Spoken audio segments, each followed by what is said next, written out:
Hello, my name's Will Newbold. I'm an architect with Slam Collaborative. Hi, I'm Dawn Thornton. I'm an architect with SLAM as well. My role on this job was to be the lead designer.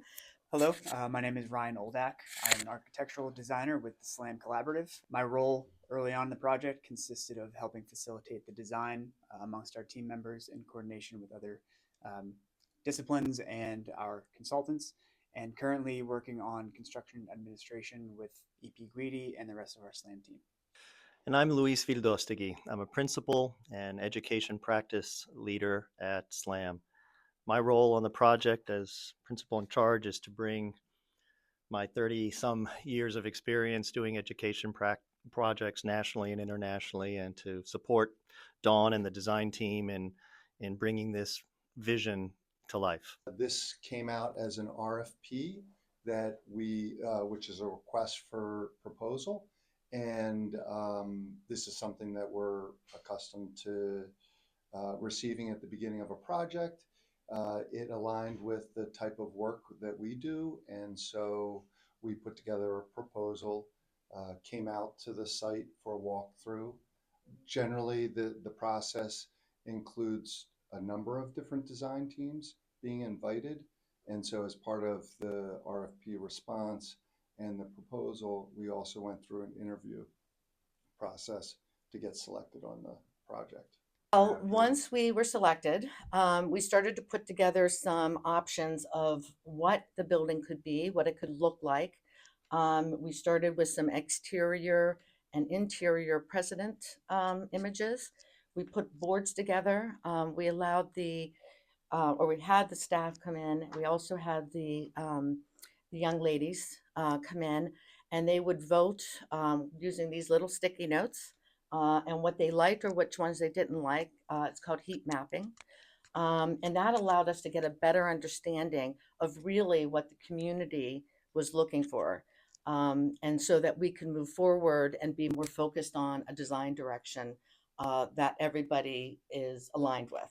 Schools are inherently different than most other building types.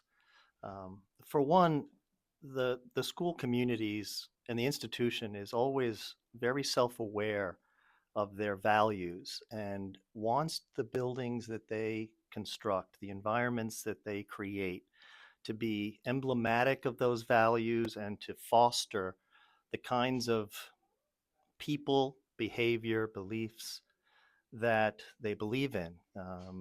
And so every school community is unique in that perspective. And when compared with commercial projects, for instance, there's always a greater sense of one's role within the broader society or broader community. You're building not just for the moment, not for some expedient concern, but you're speaking to culture, you're speaking to generations. And so I find that education projects are far more intriguing, far more rewarding. I think education projects are amongst the best architects get to work on. There are multiple conditions that you can come across when designing a building, both in its design process as well as the construction process. Up front in more of the design area is when you have a lot of collaborative meetings, and throughout those meetings, you might not see head to head, or there might be things that come up that you have to kind of pivot for a design, some unforeseen condition, something that's existing on site, especially with Trinity Hall here, where we have existing conditions that we're meeting buildings up to. So something can arise during that, but when it does, stop it in its place, get all members of the team involved, make sure everybody's on the same level, everyone's coordinated with, and kind of go from there.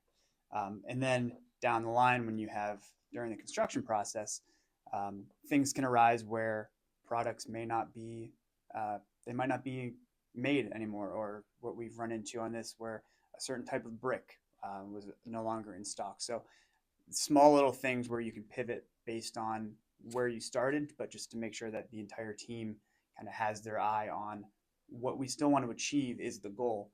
You just have to find the right small little change that everyone's on board with. Well, early on in the process, as we had mentioned earlier, is that the whole community of Trinity Hall was involved in looking at presidents' images so that they can understand where the design will go and which direction the design might go. But when you have buildings that are existing, you have to be mindful of the existing materials, the massing, and everything. You don't if you're trying to make the campus feel continuous throughout multiple building projects through multiple years, you got to kind of look at that. You got to look at what the materials are, the massing, and really try to make it blend.